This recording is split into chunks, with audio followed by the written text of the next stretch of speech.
Ju duhen vetëm 2 banane dhe 2 lugë mjaltë. Receta që ju shpëton nga kolla dhe dhimbjet e fytit. Kollitja është mënyra e trupit për të pastruar rrugët qendrore të sistemit tuaj të frymëmarrjes.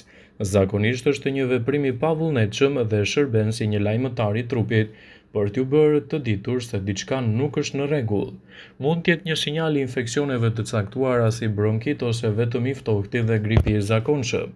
Për këtë situatë na vinë në ndihmë edhe përbërësit natyral. Kremi i bananes. Për këtë ju duhen 2 banane organike të pjekura mirë, 2 lugë mjaltë të papërpunuar organik dhe 400 ml ujë. Filloni të vloni ujin ndërsa prisni. Hidhni bananet e shtypura në një tas të madh. Rekomandohet të përdorni një lugë të madhe druri për rezultate më të mira. Pastaj shtoni ujin në val të nxehtë. Mbulojeni dhe leni për 30 minuta. Pasi të ftohet, shtoni mjaltin organik të papërpunuar dhe e përzjeni atë. Rekomandohet të merrni afërsisht 100 ml të kremit të kollës 4 herë në ditë dhe duhet të konsultoheni me mjekun tuaj nëse gjendja juaj është e rëndë.